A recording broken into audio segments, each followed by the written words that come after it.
Bismillahirrahmanirrahim. Assalamualaikum warahmatullahi wabarakatuh. Selamat pagi anak-anak kelas 5 yang solih dan solihah. Bagaimana kabarnya pada pagi hari ini?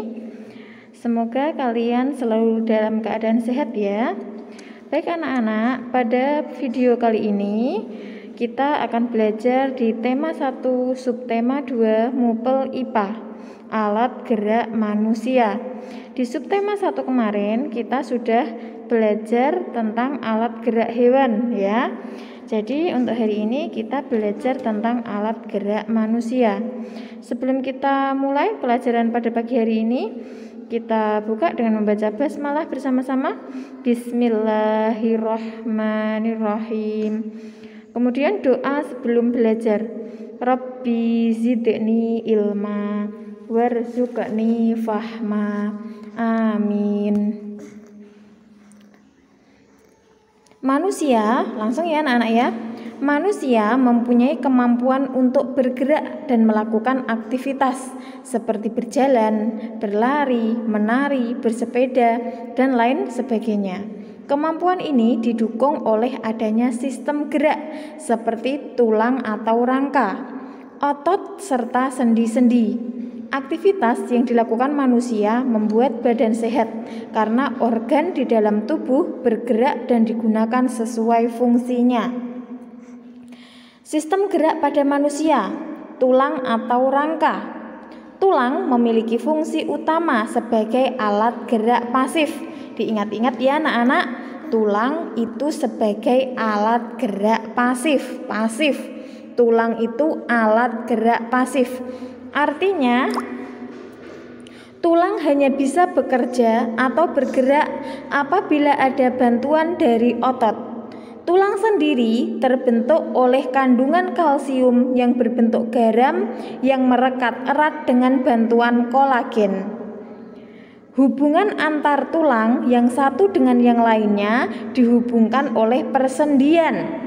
Di dalam masa perkembangannya, bentuk tulang dapat berubah atau mengalami kelainan apabila ada gangguan yang dibawa sejak lahir seperti adanya infeksi penyakit, faktor nutrisi dan gizi ataupun posisi tubuh yang salah. Fungsi rangka pada manusia. Kerangka pada tubuh manusia memiliki beberapa fungsi utama, yaitu 1. Penegak tubuh, 2. Pembentuk tubuh, 3. Tempat melekatnya otot, 4. Tempat terjadinya proses pembentukan sel darah merah, 5. Alat gerak pasif. Kerangka pada manusia dapat dibagi ke dalam 3 kelompok, yaitu rangka kepala, tengkorak, 2. Rangka badan, 3. Rangka anggota gerak, tangan dan kaki. Nah, ini kita bahas satu-satu ya. Rangka kepala atau tengkorak. Bagian tengkorak pada sistem gerak manusia tersusun atas tulang-tulang pipih yang menjadi tempat terjadinya proses pembentukan sel-sel darah merah dan putih. Bagian tengkorak pada manusia itu terdiri dari, ini banyak sekali ya. Nanti kalian perhatikan sendiri ya. Nih ada tulang dahi, ada tulang baji, tulang air mata. Masing-masing tulang tersebut berjumlah 2 buah ya. Diingat-ingat, masing-masing tulang tersebut berjumlah 2 buah, kecuali tulang lidah, tulang tengkorak dan tulang dahi itu cuma 1 buah. Yang lain dari 3 tulang ini yang berada di tengkorak itu semuanya berjumlah 2 buah. Kemudian rangka badan. Bagian rangka badan pada manusia itu dipisahkan ke dalam 5 kelompok, yaitu ruas-ruas tulang belakang, tulang rusuk, tulang dada, gelang bahu, dan gelang panggul seperti dapat dilihat pada gambar berikut ini ya. Nih kalian lihat, ini ada tulang belakang, ada tulang dada dan rusuk, ada tulang panggul, ada tulang bahu. Kalian perhatikan sendiri ya gambarnya. Di buku kalian insya Allah juga ada ya, tapi Ustazah lupa halaman berapanya. Kemudian rangka anggota gerak. Bagian ini juga terbagi lagi ke dalam dua bagian, yaitu anggota gerak atas dan anggota gerak bawah. Kalau anggota gerak atas itu mulai dari ini ya, bawah leher sampai di atasnya sampai perut ya. Sampai perut itu rangka gerak atas ya. Ada 2 tulang lengan atas, 2 tulang hasta, 2 tulang pengumpil, 16 tulang pergelangan tangan, 28 ruas tulang jari tangan, 10 tulang telapak tangan. Nah, terus anggota gerak bawah nih, perhatikan, ada 2 tulang selangka, 2 tempurung lutut, 2 tulang betis, 2 tulang kering, 14 tulang pergelangan kaki, 10 tulang telapak kaki, 28 tulang jari kaki. Ini rangka anggota gerak ya. Jenis-jenis tulang berdasarkan jenisnya, diingat-ingat ya, berdasarkan jenisnya, tulang yang terdapat di dalam tubuh manusia itu dibedakan menjadi 2 jenis, yaitu tulang rawan dan tulang keras. Ini berdasarkan jenisnya. Tulang rawan itu adalah tulang yang memiliki sifat lunak, lentur dan tidak mudah patah. Tulang ini mengandung zat kapur dan zat perekat. Contoh, ujung tulang rusuk, hidung, telinga, trakea, laring, bronkus, dan diantara ruas-ruas tulang belakang. Tulang keras, tulang yang memiliki sifat keras dan kaki, serta bisa patah jika mendapatkan benturan yang keras. Tulang keras membentuk kerangka serta memberikan bentuk pada tubuh. Contoh, tulang kering, tulang lengan, dan tulang selangka dan sebagainya. Kemudian ini jenis-jenis tulang berdasarkan bentuk dan zat penyusunnya. Ini kalau berdasarkan bentuk dan zat penyusunnya itu dibagi menjadi 3 ya. Kalau berdasarkan jenisnya dibagi menjadi 2. Kalau berdasarkan bentuk dan zat penyusunnya itu ada tulang pipa, ada tulang pipih, ada tulang pendek. Ada 3 ya. Tulang pipa, bentuk tulang ini panjang dan bulat dengan rongga di tengahnya seperti pipa. Ini ya, tulang pipa ya. Contoh tulang pipa adalah tulang jari tangan, tulang paha, dan tulang lengan atas. Kemudian tulang pipih, nih tulang pipih. Bentuk tulang ini gepeng atau pipih. Contohnya adalah tulang dada, tulang belikat, dan tulang rusuk. Tulang pipih memiliki fungsi sebagai tempat terjadinya pembentukan sel darah merah dan putih. Kemudian tulang pendek. Tulang pendek ini seperti ini ya. Tulang yang berbentuk bulat dan pendek. Contohnya adalah ruas-ruas tulang belakang, tulang pergelangan kaki, dan tulang pergelangan tangan. Nah, kemudian kita lanjut ya. Sebentar, Ustazah cari dulu. Kita lanjut ke persendian. Nah, ini ya di persendian. Fungsi persendian, ya ini langsung ya. Fungsi persendian adalah menghubungkan antara tulang yang satu dengan tulang yang lain. Sedangkan fungsi otot adalah sebagai alat gerak aktif.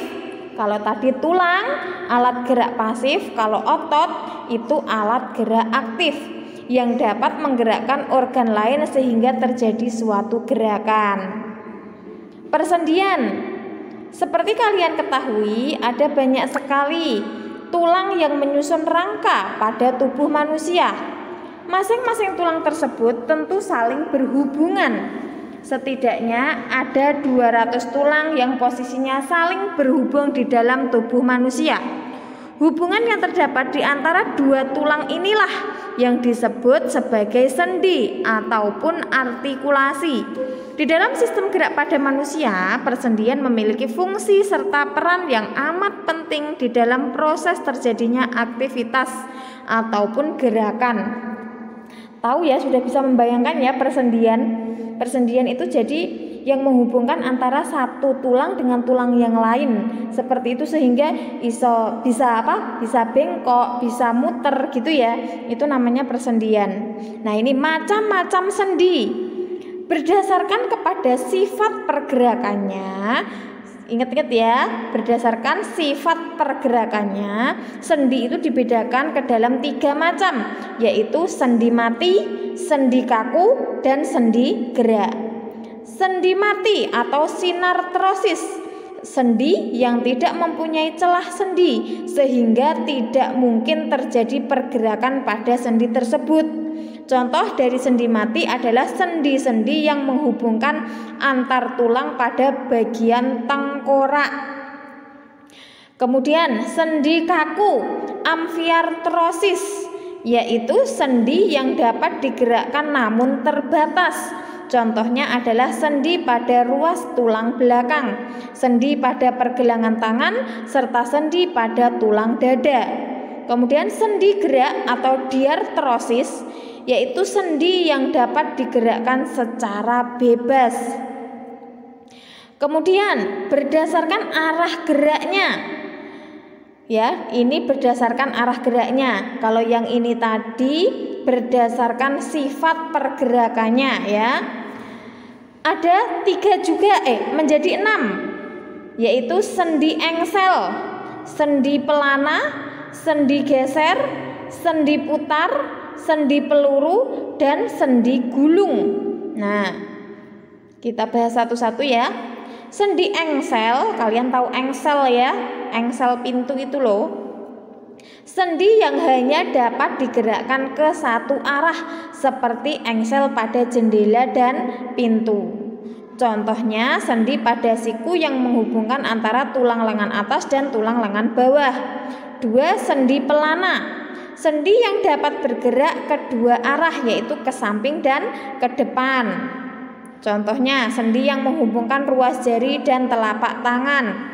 3. Sendi geser, sendi ini memungkinkan terjadinya gerak pergeseran pada tulang. Contohnya adalah sendi-sendi pada ruas tulang belakang. 4. Sendi putar, pada jenis sendi ini salah satu tulang dapat bergerak karena memiliki poros pada tulang yang lain. Contohnya adalah sendi yang menghubungkan tulang hasta dan tulang pengumpil. Kemudian sendi peluru, sendi yang memungkinkan gerakan ke semua arah.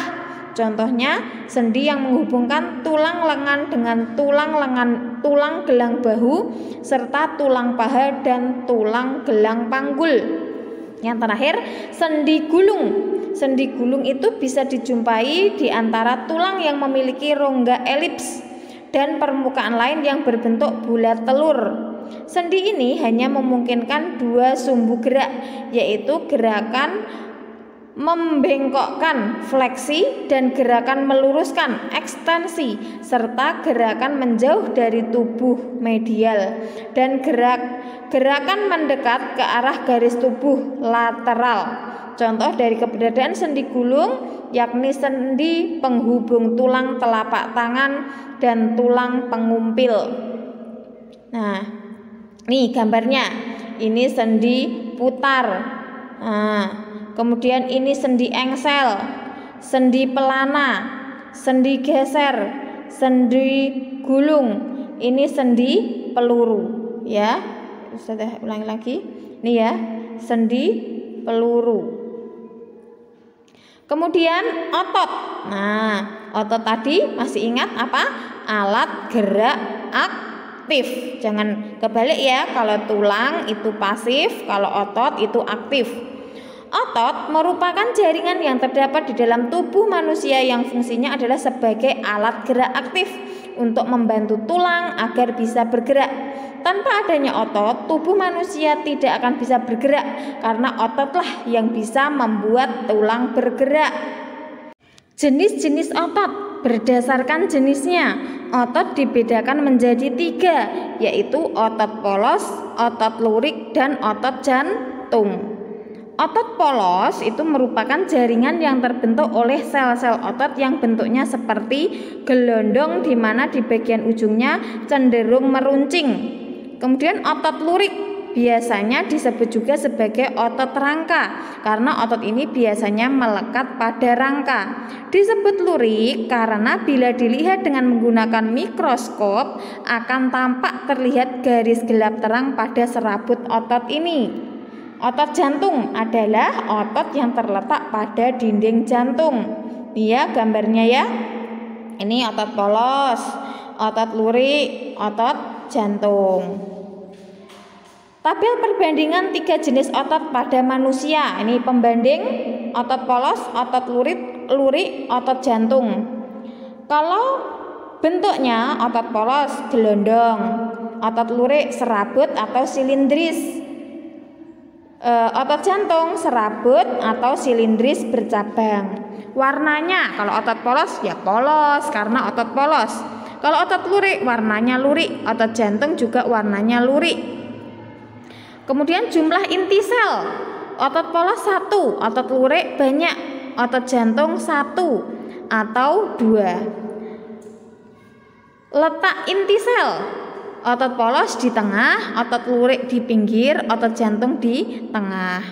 Letak otot polos berada di organ dalam, otot lurik itu berada di rangka tubuh manusia ya. Kalau otot jantung ya berada di jantung. Tipe kontrol atau sifatnya, otot polos itu tak sadar. Maksudnya tak sadar itu jadi mereka bisa bekerja sendiri walaupun tanpa kita sadari, seperti itu ya.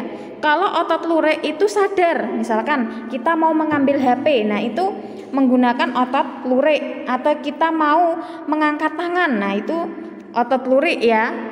Nah, otot jantung itu juga sifatnya tidak sadar, jadi tanpa kita perintah mereka sudah bekerja sendiri ya. Kemudian reaksi terhadap rangsangan, otot polos itu lambat, kalau otot lurik cepat, otot jantung juga cepat. Ketahanan bekerja, otot polos tinggi, otot lurik rendah, otot jantung sedang. Begitu ini gambarnya ya. Ini tadi perbandingan 3 jenis otot pada manusia. Nah, kemudian ini nanti latihan soalnya ya, ada 1 ini. Fungsi persendian adalah, ini ada 5 ya. Ada lagi 1, nanti soalnya ini yang pertama. Kemudian yang kedua ini nanti soalnya. Sebentar Ustazah carikan. Sebentar, ini Ustazah screenshot dulu ya.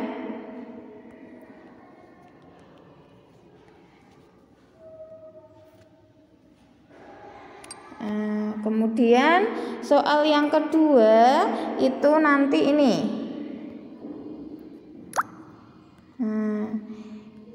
Terserah mau yang ditulis duluan yang mana. Ada 10 soal ya hari ini yang dikerjakan. Baik anak-anak, demikian yang dapat Ustazah sampaikan ya. Kurang lebihnya Ustazah mohon maaf yang sebesar-besarnya. Kita tutup dengan membaca alhamdulillah bersama-sama. Alhamdulillahirabbil alamin. Wassalamualaikum warahmatullahi wabarakatuh.